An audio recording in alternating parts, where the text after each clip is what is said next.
नैतिक विकास का सिद्धांत लॉरेंस कोलबर्ग के अनुसार। पुस्तकें। नैतिक विकास का सिद्धांत किसने दिया? लॉरेंस कोलबर्ग ने। कोलबर्ग अमेरिका के थे, उन्होंने नैतिक विकास का सिद्धांत दिया। उनकी पुस्तकें थी the psychology of moral development, the meaning and measurement of moral development, the measurement of moral development, the psychology of child education. नैतिक विकास से आशय बालक बालिकाओं में किसी भी विषय वस्तु के संबंध में सही एवं गलत का निर्णय करने की क्षमता का विकास होना ही नैतिक विकास है, या सही गलत का निर्णय करने की योग्यता ही नैतिक विकास कहलाता है। कोलबर्ग ने अपने नैतिक विकास सिद्धांत का प्रतिपादन करते समय बहुत छात्रों पर अध्ययन किया, जिनकी 10 से 16 वर्ष की और 11 प्रकार की 10 से 16 वर्ष की आयु थी और 11 प्रकार की दुविधा या स्टोरी के आधार पर, कहानियों के आधार पर नैतिक विकास को समझने का प्रयास किया। बहुत छात्रों पर प्रयोग किया, 11 प्रकार की कहानियाँ ली और छात्रों की आयु 10 से 16 वर्ष थी। कोलबर्ग द्वारा कही गई 11 प्रकार की दुविधाओं में हेंज नामक व्यक्ति की दुविधा सर्वाधिक प्रसिद्ध हुई। कोलबर्ग ने अपने सिद्धांत का प्रतिपादन करते समय नैतिक विकास के 3 स्तर बताए। कोलबर्ग ने नैतिक विकास के 3 स्तर और 6 अवस्थाएं बताई। 3 स्तर कौन से? प्री कन्वेंशन स्तर, कन्वेंशन स्तर और पोस्ट कन्वेंशन स्तर। पूर्व परंपरागत स्तर और पश्च परंपरागत स्तर या उत्तर परंपरागत स्तर। प्री कन्वेंशन स्तर 3 से 9 वर्ष, पूर्व परंपरागत स्तर, पूर्व लौकिक स्तर या पूर्व रूढ़िवादी स्तर। दंड आज्ञा पालन अभिमुखता, इनकी 2 अवस्थाएं प्री कन्वेंशन की, दंड आज्ञा पालन और अदला बदली की अवस्था। प्री कन्वेंशन में बालक दंड से कार्य करता है 3 से 7 वर्ष में, अदला बदली की भावना होती है 7 वर्ष से 9 वर्ष में। अगला है कन्वेंशन, प्रत्येक में 2 अवस्थाएं हैं, ठीक है, कुल मतलब 3 स्तर और 6 अवस्थाएं दी इन्होंने। कन्वेंशन स्तर, परंपरागत स्तर, लौकिक स्तर, रूढ़िवादी स्तर। इसमें अच्छा लड़का अच्छा लड़की की, मैं लड़का हूँ, मैं अच्छी लड़की हूँ। कानून व विधि सम्मत विकास, कानून के अंदर रह के कार्य करते हैं 12 से 14 वर्ष। अगला है पोस्ट कन्वेंशनल स्तर, पश्च परंपरागत स्तर, उत्तर लौकिक स्तर या उत्तर रूढ़िवादी स्तर। परस्पर सामाजिक संपर्क अभिमुखता, सामाजिक संपर्क होता है और सार्वभौमिक नैतिक विकास की अवस्था है। पहला प्री कन्वेंशनल या पूर्व परंपरागत, दंड आज्ञा पालन अदला बदली। दूसरा है परंपरागत, जिसमें अच्छा लड़का अच्छा लड़की, कानून एवं विधि के सम्मत विकास। और तीसरा है पश्च परंपरागत, जिसमें परस्पर सामाजिक संपर्क और सार्वभौमिक नैतिकता। प्री कन्वेंशनल स्तर 3 से 9 वर्ष। इस स्तर में बालक बालिकाओं की नैतिक प्रगणना का निर्धारण दूसरों के मानकों के अनुसार होता है, लेकिन बालक दूसरों के मानकों को अपने व्यवहार में अंगीकृत लागू नहीं करता। इस स्तर में बालक की नैतिक प्रगणना दंड व पुरस्कार के माध्यम से नियंत्रित होती है परंपरागत स्तर में, पूर्व परंपरागत स्तर में, ठीक है। इस स्तर में बालक की नैतिक प्रगणना भौतिक परिणाम पर आधारित होती है। कोलबर्ग ने इस स्तर को 2 अवस्थाएं दी। पहली अवस्था है दंड आज्ञा पालन अभिमुखता, 3 से 7 वर्ष में। इस अवस्था में बालक बालिकाओं की नैतिक प्रगणना का निर्धारण दंड आज्ञा पालन के आधार पर होता है, अर्थात इस अवस्था में बालक दंड या आज्ञा पालन, सजा प्राप्ति के बचने के लिए आज्ञा पालन का कार्य करता है। अब तूने इसे हाथ लगाया तो मैं तेरा हाथ तोड़ दूंगी, इन डर से बालक आज्ञा पालन करता है। बिट्टू चुपचाप पढ़ने बैठो वरना तेरे पापा को बोल दूंगी। अदला बदली की भावना, आज्ञा पालन और अदला बदली की भावना। पूर्व परंपरागत स्तर में आज्ञा पालन और अदला बदली की भावना 7 से 9 वर्ष में। इसमें एम की अवस्था व साधन सापेक्षता की अवस्था भी कहते हैं। इस अवस्था में बालक बालिकाओं की नैतिक प्रगणना का निर्धारण स्वयं की आवश्यकता एवं स्वार्थ पूर्ति के आधार पर होता है। इस अवस्था में बालक अहमवादी होता है और दूसरों के विचारों को महत्व नहीं देता, जैसे अपना काम मंदा, भाड़ में जाए जनता। मम्मी द्वारा बाजार में सामान लाने को कहने पर कहना कि मुझे क्या मिलेगा। मंदिर के बाहर चप्पल चोरी होने पर दूसरों की पहन लेना, अदला बदली की भावना। कन्वेंशनल स्तर यानी परंपरागत 10 से 14 वर्ष। इस स्तर में बालक बालिकाओं की नैतिक प्रगणना दूसरों के मानकों के अनुसार निर्धारित होती है, लेकिन बालक दूसरों के मानकों को अपने व्यवहार में अंगीकृत कर लेता है। इसकी 2 अवस्थाएं हैं, एक प्रशंसा प्राप्ति की अवस्था या लड़का लड़की, अच्छा लड़का या अच्छी लड़की अवस्था, व परस्पर एक रूप या समरूप अभिमुखता भी कहा जाता है इस अवस्था को। इस अवस्था में बालक बालिकाओं की नैतिक तरगना का निर्धारण स्वयं की प्रशंसा प्राप्ति के आधार पर होता है। कक्षा में किसी अन्य छात्र की शिकायत करना गर्व, आप इसी प्रकार से ईमानदार बने रहें, आप पर आपके माता पिता गर्व करेंगे। यह कार्य मैंने किया, आपको कैसा लगा। कानून एवं विधि सम्मत विकास की अवस्था 12 से 14 वर्ष। इस अवस्था में बालक बालिकाओं की नैतिक तरगना का निर्धारण कानून एवं नियम सिद्धांतों के आधार पर होता है। इस अवस्था में बालक समाज के प्रचलित नियमों के पालन पर सर्वाधिक बल देता है, अर्थात नियम है और हमें उन नियमों का पालन करना चाहिए। इस अवस्था में बालक बालिकाओं को सही गलत का ज्ञान हो जाता है। जैसे हेंज को किसी भी स्थिति में चोरी नहीं करनी चाहिए थी, क्योंकि चोरी करना अपराध है। हमें सड़क के बाईं ओर चलना चाहिए, विद्यालय समय पर पहुंचना चाहिए। पोस्ट कन्वेंशनल या पोस्ट उत्तर परंपरागत या पश्च परंपरागत स्तर 14 से 18 वर्ष। इस स्तर में बालक बालिकाओं की नैतिक तरगना स्वयं के आंतरिक निर्णय से, अब इसमें स्वयं के निर्णय से होगी, ठीक है। इस स्तर में बालक बालिकाओं के स्वयं के मानकों का निर्माण करता है। इस स्तर की 2 अवस्थाएं, परस्पर सामाजिक संपर्क अभिमुखता की अवस्था 14 से 16 वर्ष। इस अवस्था में बालक समाज के उन नियमों का पालन करने पर बल देता है जिनसे समाज का कल्याण या भला होता है, साथ ही उस नियमों को बदलने की बात करता है जिनसे समाज का कल्याण नहीं होता है, जैसे दहेज प्रथा, मृत्यु भोज, बाल विवाह धारा 370, किसान बिल आदि। सार्वभौमिक नैतिक विकास की अवस्था 16 से 18 वर्ष। इस अवस्था में बालक स्वयं पहल करते हुए गलत नियमों को बदलने हेतु कार्य करता है और उनके स्थान पर नए नियमों का निर्माण करता है, जैसे Nelson Mandela, captain Vikram Batra, जो भारत के सभी स्वतंत्रता सेनानी। कोलबर्ग के नैतिक विकास सिद्धांत की आलोचना करने का श्रेय उनकी शिष्या गिलिगन को जाता है। गिलिगन थी तो उसने थोड़ी बहुत आलोचना कर दी, गिलिगन कुछ कर देती है, पानी में गिरी तो गिलिगन होगी, कैरोल गिलिगन के अनुसार कोलबर्ग का ये सिद्धांत लैंगिक पूर्वक रूप ग्रसित है, क्योंकि कोलबर्ग ने अपने अध्ययन में बालिकाओं को शामिल नहीं किया। कोलबर्ग ने अपने सिद्धांत का प्रतिपादन करते समय लिखा है कि सभी बालक बालिकाओं का नैतिक विकास एक समान होता है, जो संभव नहीं है, क्योंकि प्रत्येक बालक बालिकाओं का सामाजिक सांस्कृतिक वातावरण भिन्न भिन्न होता है। इस कारण उनका नैतिक विकास भी भिन्न भिन्न होता है। हेबिंगहट ने कोलबर्ग के नैतिक विकास की 5 नवीन अवस्थाएं दी। कोलबर्ग ने 3 स्तर बताए और 5 अवस्थाएं दी, जबकि हेबिंगहट ने कोलबर्ग के नैतिक विकास की 5 नवीन अवस्थाएं दी। हेबिंगहट ने क्या कहा? पूर्व नैतिक विकास 0 से 2 वर्ष, सब केंद्रित नैतिक विकास 2 से 7 वर्ष, पूर्व नैतिक विकास, सब केंद्रित नैतिक विकास, फिर परंपरागत धारणाओं की अवस्था 7 से 12, आधारहीन आत्मचेतना 13-18, आधारयुक्त आत्मचेतना 19-26, पूर्व नैतिक विकास, सब केंद्रित नैतिक विकास, परंपराओं, आधारहीन आत्मचेतना, आधारयुक्त आत्मचेतना, ठीक है। नैतिक विकास का सिद्धांत अब है जीन पियाजे का 1932, पुस्तक the moral judgement of child. नैतिक विकास का सिद्धांत जीन पियाजे का, इनकी पुस्तक the moral judgement of child.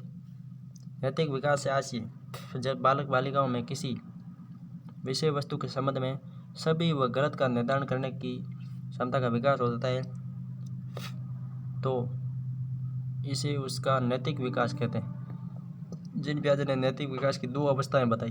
प्रायः की अवस्था 2 से 8 वर्ष। इस अवस्था में बालक अपने से बड़ों के अंतक्रिया करता है, इस कारण इसे असमान अंतक्रिया की अवस्था भी कहते हैं। इस अवस्था में बालक बड़ों के द्वारा निर्धारित नियमों, परंपराओं एवं मान्यताओं के अनुसार ही कार्य करता है, उनका उल्लंघन नहीं करता है।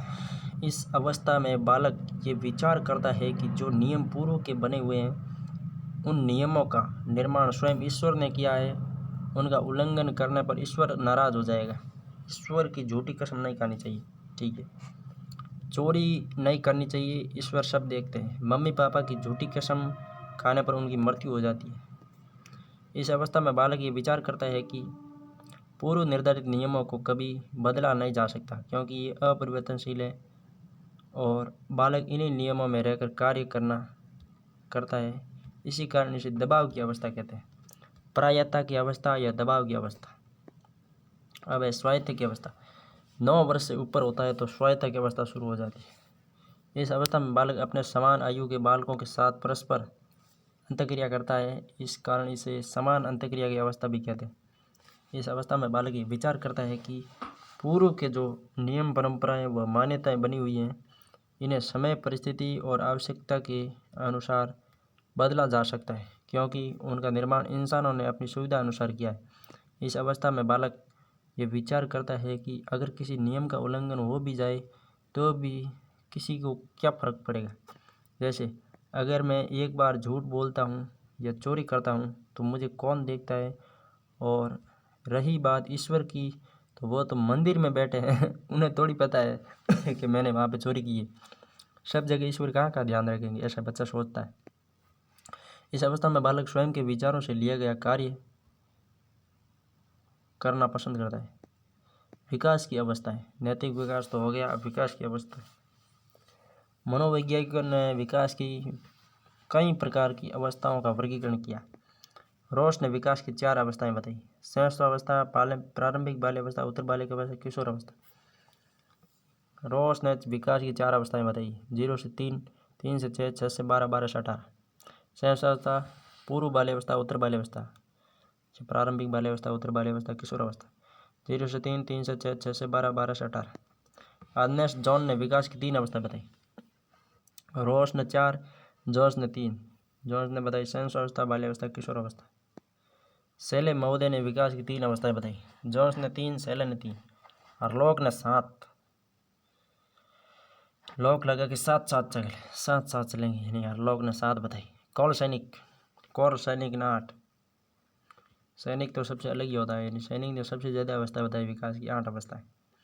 सेले ने 3, जॉन्स ने 3, रोश ने 4 और लोक ने 7, सैनिक ने तो 8 बता दी। विकास की प्रमुख अवस्थाएं। शैशवावस्था 0 से 2 या 0 से 5। जब तक बालक अपनी संवेदनाओं से ज्ञान ग्रहण करता है, शिशु कहलाता है। जब तक बालक अपनी संवेदनाओं से ज्ञान ग्रहण करता है, शिशु कहलाता है। इसकी अवस्था शैशवावस्था कहलाती है। परिभाषा। वाटसन। शैशवावस्था में सीखने की गति व सीमा बाद की अवस्थाओं से दोगुनी होती है। तुम मुझे नवजात शिशु दो, मैं उसे कुछ भी बना सकता। स्ट्रेक। जीवन के प्रारंभिक 2 वर्षों में बालक अपने भावी जीवन का शिलान्यास करता है। एडलर। बालक बालिकाओं के जन्म के कुछ समय पश्चात यह निश्चित किया जा सकता है कि भविष्य में उसका क्या स्थान होगा। रॉस। शिशु कल्पना का नायक होता है तथा कल्पना शक्तिपुंज होता है। Sigmund Freud. बालक बालिकाओं को जो कुछ भी बनना होता है वह 4 से 5 वर्ष की आयु में ही बन जाते। गुडेनप। बालक बालिकाओं का जितना भी मानसिक विकास होता है उसका आधा विकास प्रारंभिक 3 वर्षों में हो जाता है। डाइडेन। सर्वप्रथम हम हमारी आदतों का निर्माण करते हैं, उसके बाद आदतें हमारा निर्माण करती हैं। डाइडेन उल्टा सीधा चलता है, ठीक है। पहला कहता है हम आदतों का निर्माण करते हैं, फिर आदतें हमारा निर्माण करती हैं। वैलेंटाइन क्या कहता है? जीवन सबसे महत्वपूर्ण है। जीवन सबसे महत्वपूर्ण काल है। कौन? शैशवावस्था। सीखना का आदर्श काल है। जीवन की सबसे संवेदनशील अवस्था है, ठीक है। शैशवावस्था के उपनाम कौन से? जीवन का महत्वपूर्ण काल, सीखने का आदर्श काल, जीवन की सबसे संवेदनशील अवस्था, भावी जीवन की आधारशिला, प्रिय लगने वाली अवस्था, अतार्किक चिंतन की अवस्था, पराधीनता की अवस्था, पूर्व बाल्यावस्था, खिलौनों की अवस्था, संस्कारों के निर्माण का काल, पूर्व प्राथमिक विद्यालय की अवस्था। शैशवावस्था की विशेषताएं।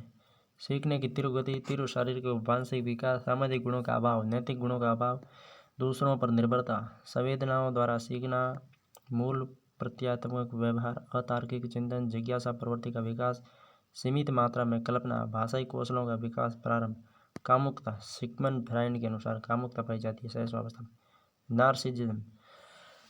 आत्म प्रेम या स्वमोह नार्सिसिज्म कहलाता है। अनुकरण द्वारा सीखना। बाल्यावस्था 6 से 12 वर्ष। वह अवस्था जिसमें बालक टोली या समूह में रहना पसंद करता है, बाल्यावस्था कहलाती है। बाल्यावस्था में बच्चा टोली में रहना पसंद करता है, टोली या समूह में। स्ट्रेक। शायद ही ऐसा कोई खेल जिसे 10 वर्ष का बालक न खेल पाए। बाल्यावस्था में बालक बालिकाओं की भाषा में विशेष रुचि होती है, स्टेज के अनुसार। हरलॉक। हरलॉक क्या कहते हैं? लोग कहते हैं बाल्यावस्था में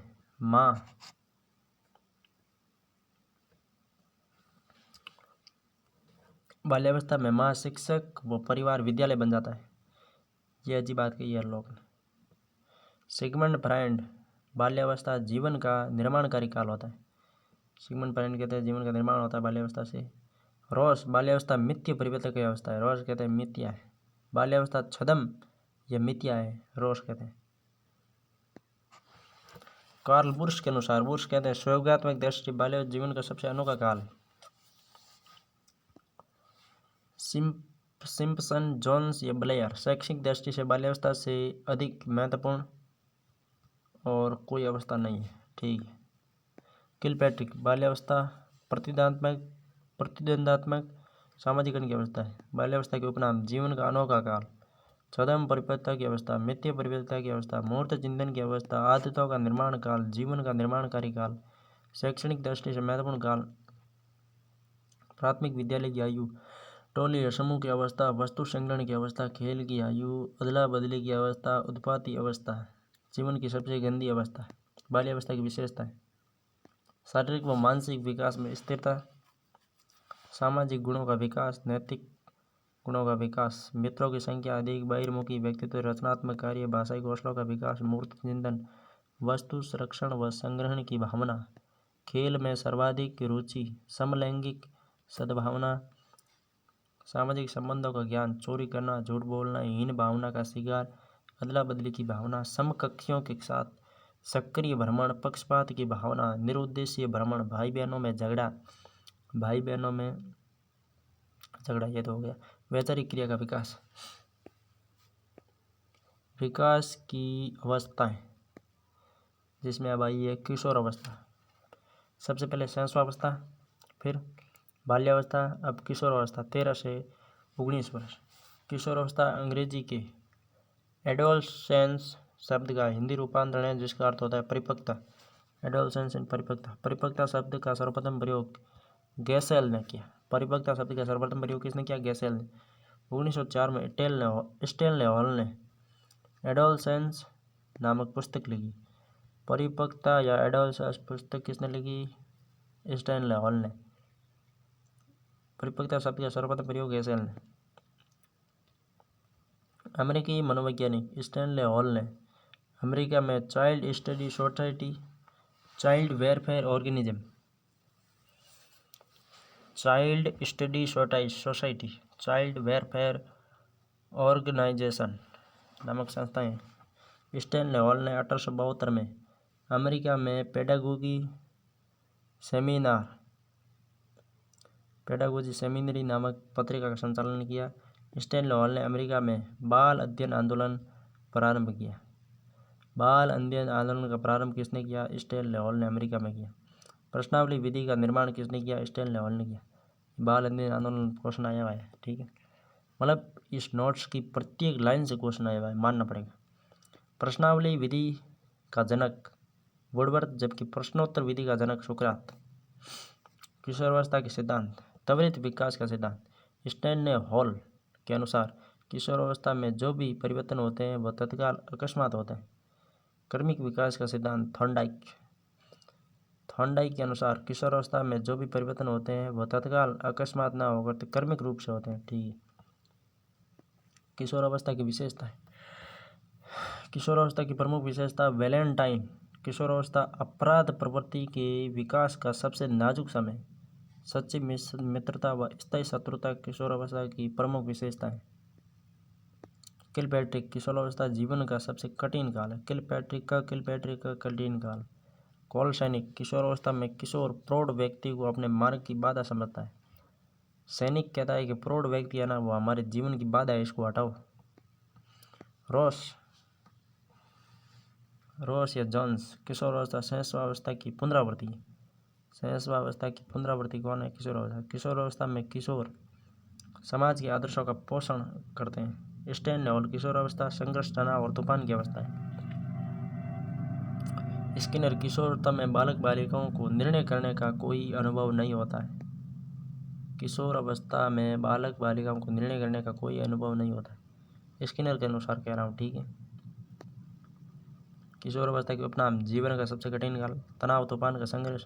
मतलब परीक्षाओं में सर्वाधिक सवाल किशोरावस्था से पूछे जाते हैं, पर यार ज़रूरी नहीं है, क्योंकि मैंने जो क्वेश्चन देखे ना वो सब फर्स्ट ग्रेड के देखे थे। यदि क्वेश्चन हम रीड के मिलाएं तो फिर शुरुआती 2 से सर्वाधिक आते हैं।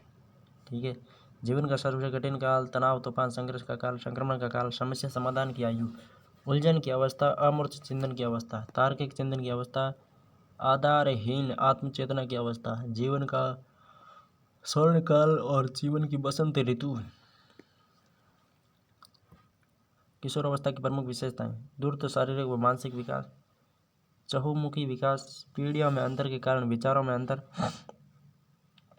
सामाजिक कार्यों में रुचि, देशभक्ति की भावना, ईश्वर व धर्म में विश्वास, वीर पूजा की भावना का विकास, आदर्श मानना, विषम लैंगिक सद्भावना, सच्ची मित्रता व स्थायी शत्रुता, व्यवसाय का चयन की समस्या, खुदकुशी करना, मादक पदार्थों का सेवन करना, पलायन कर जाना, अपनों से बिगड़ने का गम, प्रशंसा प्राप्ति की इच्छा, आत्मसंपन्नता का ज्ञान, नेतृत्व करने की क्षमता का विकास, बाल विकास को प्रभावित करने वाले कारक, वंशक्रम, वातावरण, शिक्षा, सभ्यता, संस्कृति, पोषण, लिंग, जन्मक्रम सभी बाल विकास को प्रभावित करते हैं।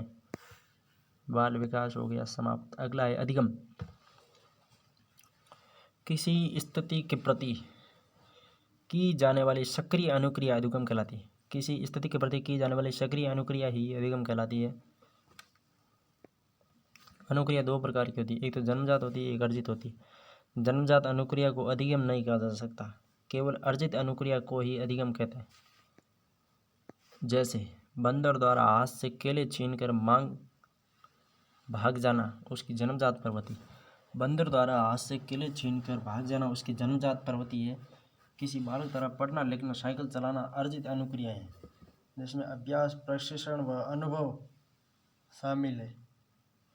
अधिगम का शाब्दिक अर्थ सीखना है, अर्थात सीखकर व्यवहार में स्थायी परिवर्तन करने की प्रक्रिया अधिगम है। अतः सामान्य शब्दों में अभ्यास, प्रशिक्षण, अनुभव के परिणाम स्वरूप व्यवहार में अपेक्षाकृत स्थायी परिवर्तन की प्रक्रिया अधिगम कहलाती है। अधिगम सीखना, व्यवहार में परिवर्तन, स्थायी परिवर्तन, अभ्यास, प्रशिक्षण, अनुभव द्वारा व्यवहार में स्थायी परिवर्तन ही अधिगम कहलाता है। अस्थायी परिवर्तन, बीमार, थकान, परिपक्वता, मादक पदार्थों का सेवन। अधिगम की परिभाषाएं: मार्शल के अनुसार सीखने की असफलताओं का कारण समझने की असफलता है। बहुत इंपॉर्टेंट कही मार्शल ने, सीखने की असफलता समझने की असफलता है। ठीक है। मैसर, अधिगम अभ्यास व ज्ञान के परिणाम स्वरूप व्यवहार में अपेक्षाकृत स्थायी परिवर्तन की प्रक्रिया है। किम्बले के अनुसार अधिगम अभ्यास और पुनर्बलन के निर्माण। किम्बले के अनुसार अधिगम अभ्यास एवं पुनर्बलन के परिणाम स्वरूप व्यवहार जन्म क्षमता में अपेक्षाकृत स्थायी परिवर्तन की प्रक्रिया है। स्किनर, अधिगम व्यवहार के अर्जन में उत्तरोत्तर उन्नति की प्रक्रिया। गिलफोर्ड, व्यवहार द्वारा व्यवहार में परिवर्तन। गिलफोर्ड कहता है व्यवहार द्वारा व्यवहार में परिवर्तन अधिगम है। ठीक है भाई, आप कहते तो मान लेते हैं। क्रॉनबैक, अनुभव के परिणाम स्वरूप व्यवहार में परिवर्तन अनुभव कहलाता है। अनुभव के परिणाम स्वरूप व्यवहार में परिवर्तन अधिगम कहलाता है। गेट्स, अनुभव व प्रशिक्षण के माध्यम से व्यवहार में परिवर्तन ही अधिगम है। ठीक है। वुडवर्थ, सीखना विकास की प्रक्रिया। ये सबसे इंपॉर्टेंट वुडवर्थ है भाई। सीखना विकास की प्रक्रिया है। विकास सीखना क्या है? सीखना एक विकास की प्रक्रिया। क्रो एंड क्रो के अनुसार आदत, ज्ञान व अभिवृत्ति में वृद्धि की प्रक्रिया अधिगम कहलाती है। अधिगम की प्रमुख विशेषताएं: अधिगम निरंतर चलने वाली प्रक्रिया है। अधिगम वातावरण की उपज है। अधिगम सार्वभौमिक प्रक्रिया है। अधिगम सक्रिय व जटिल प्रक्रिया है। अधिगम अनुभवों का संगठन है। अधिगम औपचारिक व अनौपचारिक प्रक्रिया है। अधिगम पूर्व नियोजित एवं अकस्मात होता है। अधिगम व्यवहार में परिवर्तन की प्रक्रिया है। अधिगम का स्थानांतरण किया जा सकता है। अधिगम प्रक्रिया है न कि परिणाम। अधिगम सृजनशील प्रक्रिया है। अधिगम प्रक्रिया है न कि परिणाम है। अधिगम एक प्रक्रिया है न कि परिणाम। अधिगम सृजनशील प्रक्रिया है। अधिगम समायोजन की प्रक्रिया है। अधिगम स्थानांतरण, पूर्व में सीखे गए ज्ञान का नवीन परिस्थितियों में अनुप्रयोग करना ही अधिगम स्थानांतरण कहलाता है। या पूर्व में अर्जित ज्ञान, कौशल, अनुभव एवं क्षमता का बाद की नवीन परिस्थितियों में प्रयोग करना ही अधिगम स्थानांतरण कहलाता है। विनस्टीन, अधिगम स्थानांतरण से आशय किसी एक कार्य की निष्पत्ति दूसरे कार्य की निष्पत्ति से प्रभावित होती है। पीटरसन, अधिगम स्थानांतरण का आशय किसी विचार का दूसरी परिस्थिति में विनियोग से है। क्रो एंड क्रो के अनुसार अधिगम स्थानांतरण किसी एक क्षेत्र से प्राप्त ज्ञान, कौशल, अनुभव का दूसरे क्षेत्र में प्रयोग करने की प्रक्रिया है। सोरेनसन, पूर्व में अर्जित ज्ञान को दूसरी परिस्थितियों में लागू करने की प्रक्रिया ही अधिगम स्थानांतरण है। अधिगम स्थानांतरण पहली परिस्थिति में प्राप्त ज्ञान, कौशल, आदतों का दूसरी परिस्थिति में स्थानांतरण की चर्चा करता है। कॉलसैनिक, अधिगम स्थानांतरण पहली परिस्थिति में अर्जित ज्ञान, क्षमता, आदत एवं अभियोग्यताओं का दूसरी परिस्थिति में प्रयोग करना। अधिगम स्थानांतरण के प्रकार। व्यवहार के अनुसार, संज्ञानवाद के अनुसार। व्यवहार के अनुसार अधिगम सकारात्मक स्थानांतरण, नकारात्मक और शून्य स्थानांतरण। संज्ञानवाद के अनुसार क्षैतिज स्थानांतरण, ऊर्ध्व स्थानांतरण और द्विपार्श्व स्थानांतरण। अधिगम स्थानांतरण के प्रकार दो प्रकार के। व्यवहार के अनुसार स्थानांतरण, संज्ञानवाद के अनुसार स्थानांतरण। व्यवहार के अनुसार 3 सकारात्मक, नकारात्मक, शून्य। संज्ञान के अनुसार 3 क्षैतिज, ऊर्ध्व, द्विपार्श्व। व्यवहारवाद के अनुसार सकारात्मक स्तर, पूर्व में सीखे गए ज्ञान द्वारा नवीन ज्ञान प्राप्त करने में अगर सहायता प्राप्त होती है तो इसे अधिगम का सकारात्मक अधिगम स्थानांतरण कहते हैं। जैसे साइकिल चलाने के बाद मोटरसाइकिल चलाना, हिंदी के शिक्षक द्वारा संस्कृत का शिक्षण कराना, भौतिक विज्ञान के शिक्षक द्वारा गणित का शिक्षण कराना।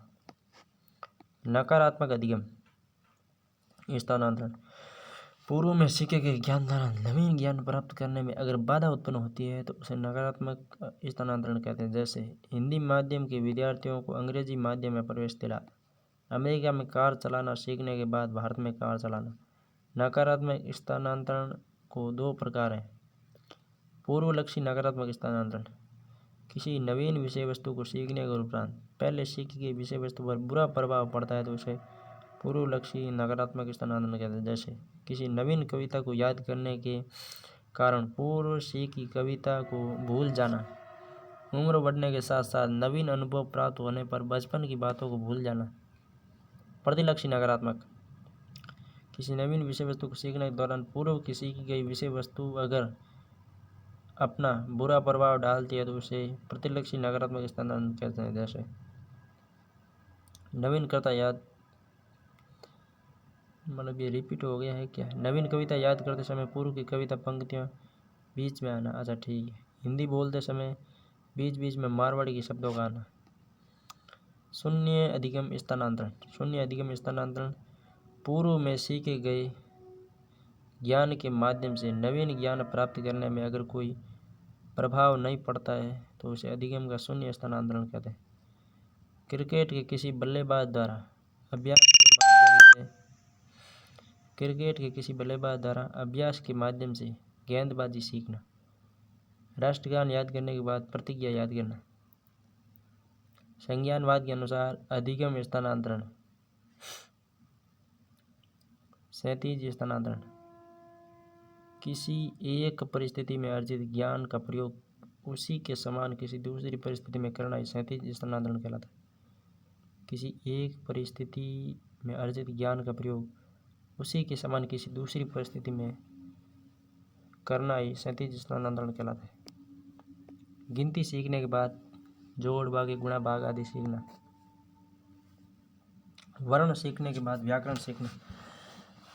ऊर्ध्व स्थानांतरण क्या है, किसी निम्न परिस्थिति में अर्जित ज्ञान का प्रयोग उच्च परिस्थिति में करना अधिगम का ऊर्ध्व स्थानांतरण कहलाता है। ऊपर की ओर बढ़ना। 7वीं कक्षा के बालक से 10वीं कक्षा का प्रश्न हल करना। ठीक है। स्कूटर चलाना सीखने के बाद मोटर कार चलाना सीखना। हीट की तैयारी करने के बाद फर्स्ट ग्रेड का पेपर देना। द्विपार्श्व अधिगम स्थानांतरण, शरीर के किसी एक अंग को प्रशिक्षित करने के पश्चात अगर उसका स्थानांतरण शरीर के अन्य अंगों में किया जाए तो इसे अधिगम द्विपार्श्व स्थानांतरण कहते हैं। दाएं हाथ में चोट लगने पर बाएं हाथ से लिखना। शरीर के किसी अंग को प्रशिक्षित करने के पश्चात उसका प्रयोग किसी दूसरी दिशा में करना। क्रिकेट के किसी खिलाड़ी द्वारा दोनों तरफ खेलना।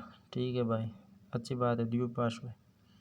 शरीर के किसी एक अंग को प्रशिक्षित करने के पश्चात अगर उसका प्रभाव सिर्फ उसी अंग पर पड़े तो इसे पार्श्व स्थानांतरण कहते हैं। केवल स्वयं पर पड़ेगा तो उसे पार्श्व और दूसरे पर पड़ेगा तो द्विपार्श्व। दाएं हाथ से हिंदी भाषा लिखने के साथ अन्य भाषाएं भी उसी हाथ से लिखी जाए। अधिगम वक्र। बालक बालिकाओं द्वारा किए जाने वाले अभ्यास के उपरांत सीखी जाने वाली विषय वस्तु की मात्रा बताने वाले वक्र को अधिगम वक्र कहते हैं। यह सीखने सिखाने की प्रक्रिया के दौरान बालक बालिकाओं को वास्तविक स्थिति को बताने वाला प्रारूप अधिगम वक्र कहलाता है। परिभाषाएं। चार्ल्स स्किनर की अधिगम वक्र सीखने की क्रिया में दी हुई उन्नति व अवनति का वर्गांकित कागज पर ब्यौरा है। कैटस अधिगम वक्र सीखने की क्रिया, गति व प्रकृति को व्यक्त करता है। अलेक्जेंडर, जब दिए गए आंकड़ों, तथ्यों और वर्गांकित कागज पर अंकित किया जाता है तो अधिगम वक्र का निर्माण होता है। जैसे लैकमैन और बेकन ने अधिगम वक्र के 4 प्रकार बताए। एक लैकमैन ने दिया, 3 बेकन ने दिए, कुल मिला के 4 हो गए। लैकमैन और बेकन ने अधिगम के 4 वक्र बताए।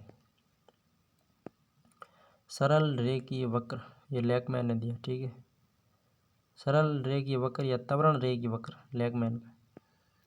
अभ्यास की मात्रा, अधिगम रेखा और अधिगम की मात्रा।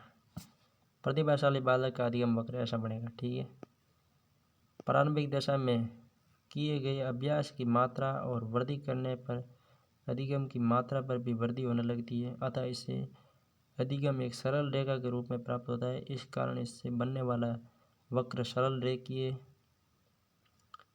कहलाता है। उन्नतोत्तर वक्र या नकारात्मक वक्र, ऋणात्मक वक्र, उत्तल वक्र या हास्य वक्र, ये व्याकरण ने दिया। अभ्यास की मात्रा और अधिगम की मात्रा, जितना अभ्यास ज़्यादा करोगे उतना अधिगम कम होगा। अधिगम का पठार आ जाता है। प्रारंभिक दशा में बहुत ही कम अभ्यास करने के उपरांत भी अधिगम की मात्रा अत्यधिक वृद्धि होती है, लेकिन अभ्यास न होने के कारण अधिगम रेखा धीरे धीरे झुकने लगती है और अधिगम के पठार का निर्माण होने के बाद अधिगम रेखा पुनः क्षैतिज की ओर गिरने लगती है। क्षैतिज पर गिरती नहीं है, गिरने लगती है। ठीक है, जिससे बनने वाला वक्र उन्नतोत्तर वक्र कहलाता है। पहले उन्नत होता है फिर नीचे आ जाता है। अधिगम के इस वक्र में प्रारंभ में सीखने की दर तीव्र व अंत में मंद होती है। नत्तोदर, नत्तोदर, उन्नतोदर दोनों व्याकरण दिए। धनात्मक वक्र, वर्धन वक्र, सकारात्मक वक्र, अवतल वक्र भी कहते हैं। अभ्यास की मात्रा और अधिगम की मात्रा। सामान्य बालकों का वक्र, सामान्य बालकों का वक्र है। प्रारंभिक दशा में बहुत ही अधिक अभ्यास करने के उपरांत भी अधिगम की मात्रा में बहुत ही कम वृद्धि होती है, लेकिन अभ्यास की मात्रा में और वृद्धि करने पर धीरे धीरे अधिगम की मात्रा में वृद्धि होने लगती है, अतः इससे बनने वाला वक्र नत्तोदर वक्र कहलाता है। अधिगम के इस वक्र में प्रारंभ में सीखने की दर मंद और अंत में तीव्र होती। मिश्रित या एस आकृति वक्र व्याकर का। अभ्यास की मात्रा, अधिगम रेखा और अधिगम की मात्रा सृजनशील बालकों के लिए बालक बालिकाओं के द्वारा किए जाने वाले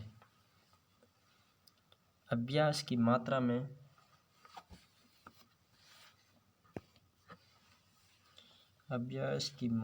निरंतर कमी या वृद्धि करने पर अधिगम की मात्रा में भी कमी या वृद्धि होने लगती है, अतः इससे बनने वाला वक्र मिश्रित या एस वक्र कहलाता है। अधिगम का पठार, जेरोम ब्रूनर सर्वप्रथम अधिगम का पठार शब्द का प्रयोग किया। अधिगम का पठार शब्द का सर्वप्रथम प्रयोग किसने किया? जेरोम ब्रूनर ने। एबिंगहास और सैमुअल क्रिक, पठार से 3 व्यक्ति संबंधित है। जेरोम ब्रूनर सर्वप्रथम शब्द प्रयोग किया, एबिंगहास और सैमुअल क्रिक इसके साथ थे। सीखने सिखाने की प्रक्रिया में उन्नति एवं अवनति का प्रत्यक्ष बोध न होने की स्थिति कोई अधिगम का पठार कहते हैं। कि उन्नति हो रही है या अवनति हो रही है, कुछ पता नहीं चल रहा है, इसका मतलब अधिगम में पठार आ गया। ठीक है। सीखने की प्रक्रिया में स्थिरता, रुकावट, ठहराव या बाधा का उत्पन्न होना यह अधिगम का पठार है। अधिगम पठार की परिभाषा, स्किनर, अधिगम का पठार एक क्षैतिज विस्तार है जिससे सीखने की प्रक्रिया में उन्नति एवं अवनति का प्रत्यक्ष बोध नहीं होता है। रॉस, अधिगम का पठार सीखने की प्रक्रिया की प्रमुख विशेषता है जो उस अवधि को व्यक्त करता है जिसमें सीखने की मात्रा में कोई उन्नति नहीं हुई हो। रेक्स या नाइट, अधिगम का पठार तब बनता है जब कोई व्यक्ति सीखने की एक अवस्था पर पहुंचने के बाद दूसरी अवस्था में प्रवेश करता है। अधिगम के पठार बनने के कारण, अधिगम के पठार बनने के कारण थकान, शारीरिक मानसिक अभ्यास की कमी, रुचि का अभाव, अभिप्रेरणा की कमी, जटिल विषय वस्तु, अनुचित शिक्षण विधि, अधिगम योग्य वातावरण का न होना, निम्न आयु स्तर और परिपक्वता की कमी, शिक्षण में यांत्रिकरण। अधिगम के पठार को दूर करने के उपाय, अधिगम योग्य वातावरण का निर्माण करना, बालक बालिकाओं की मानसिक समस्याओं का समाधान तत्काल करना, सीखने के प्रति रुचि उत्पन्न करना, सीखने के लिए अभिप्रेरित करना, नवीन शिक्षण विधियों का प्रयोग करना, शिक्षण सहायक सामग्री का प्रयोग करना, शिक्षण के मध्य समय अंतराल रखना, सहानुभूतिपूर्ण व्यवहार करना, बालकों को व्यक्तिक भिन्नता के अनुसार सिखाना, अधिगम के प्रमुख सिद्धांत। तो आज हम यहीं तक अध्ययन करेंगे, अधिगम के सिद्धांत अगले वीडियो में पढ़ेंगे।